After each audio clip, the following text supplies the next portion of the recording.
धन्यवाद मित्रों। आप देख रहे हैं सृजन बिहार, भारत विचार, एक नई सोच की प्रयोगशाला। मित्रों, भारत एक विशाल देश है। सरकार को केवल लद्दाख ही नहीं बल्कि बिहार, उत्तर प्रदेश, तमिलनाडु, पूर्वोत्तर, झारखंड, राजस्थान सभी राज्यों का विकास करना है। यदि हर क्षेत्र लगातार दबाव और आंदोलन से ही ध्यान चाहता रहे तो क्या राष्ट्रीय विकास बाधित नहीं होगा? यह चिंता बिल्कुल वैध है, लेकिन इसका उत्तर संतुलन में है। सरकार का दायित्व क्या है? भारत का संविधान केंद्र सरकार को संपूर्ण भारत के प्रति जवाबदेह मानता है, किसी एक क्षेत्र के प्रति नहीं। इसीलिए सरकार को सीमावर्ती क्षेत्रों की सुरक्षा भी देखनी है, पिछड़े राज्यों का विकास भी देखना है, गरीब क्षेत्रों की स्वास्थ्य शिक्षा भी देनी है और राष्ट्रीय अवसंरचना भी। इस दृष्टि से आपका तर्क सही है कि केवल लद्दाख पर अस्थायी फोकस रखना संभव नहीं है।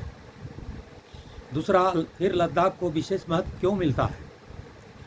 क्योंकि लद्दाख चीन सीमा से लगा है, सामरिक दृष्टि से अत्यंत महत्वपूर्ण है और भौगोलिक रूप से कठिन क्षेत्र है। इसीलिए वहाँ सामान्य राज्य जैसा नहीं बल्कि रणनीतिक और विकासात्मक दोनों दृष्टियों से ध्यान दिया जाता है। तीसरा, क्या हर आंदोलन तमाशा होता है?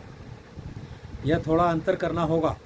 कुछ आंदोलन होते हैं वास्तविक समस्याओं पर आधारित, संवैधानिक दायरे में शांतिपूर्ण और समाधानोन्मुख।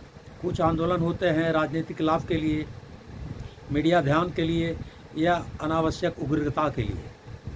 किसी भी आंदोलन का मूल्यांकन उसके उद्देश्य, तरीके और परिणाम से होना चाहिए। चौथा, क्या इससे बाकी राज्यों का विकास रुक जाता है? सीधे सीधे नहीं। भारत का बजट और विकास कार्यक्रम बहुत बड़े पैमाने पर चलते हैं।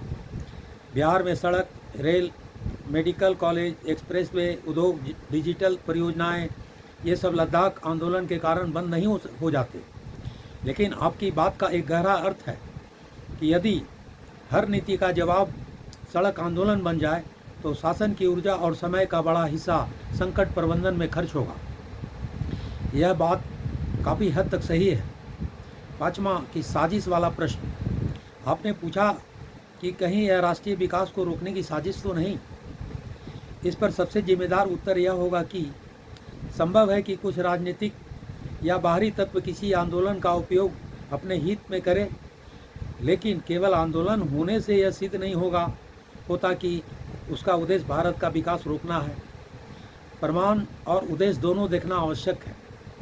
छठा, राष्ट्रहित में आदर्श मॉडल क्या होना चाहिए?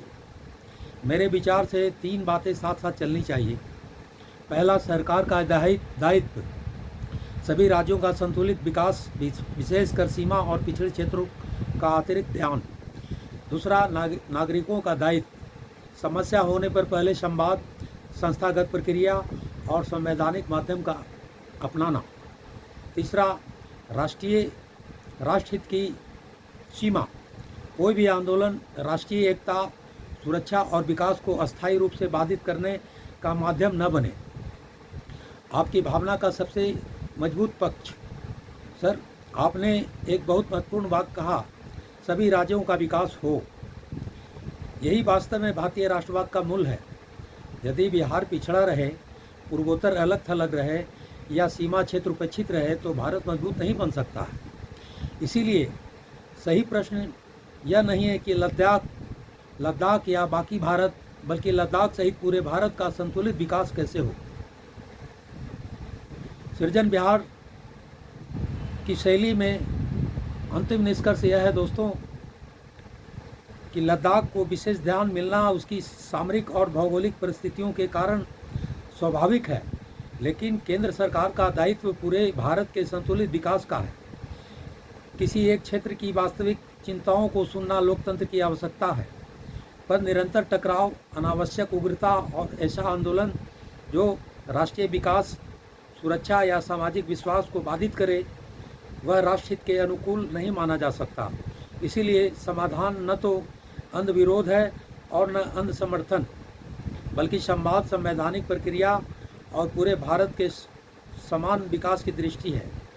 और अंत में एक पंक्ति कहना चाहूँगा मित्रों ये भारत की ताकत किसी एक क्षेत्र की जीत नहीं, बल्कि लद्दाख से लेकर बिहार और कन्याकुमारी तक हर नागरिकों के साथ लेकर चलने में है।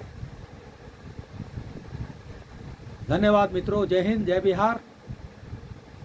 आप देख रहे हैं सृजन बिहार, भारत विचार, एक नए सोच की प्रयोगशाला। मित्रों, आपसे पुनः आग्रह है कि कृपया इस चैनल को आप बराबर देखना चाहते हैं तो आप लाइक, सब्सक्राइब और अधिक से अधिक शेयर करें और अपने राय कमेंट्स बॉक्स में अवश्य दें, ताकि मुझे विश्लेषण करने में सुविधा हो। अतः आपसे आग्रह है कि आप अपने राय विचार कमेंट बॉक्स में अवश्य दें। धन्यवाद मित्रों। फिर मिलते हैं एक नए विश्लेषण के साथ। सृजन बिहार। जय हिंद दोस्तों, जय बिहार।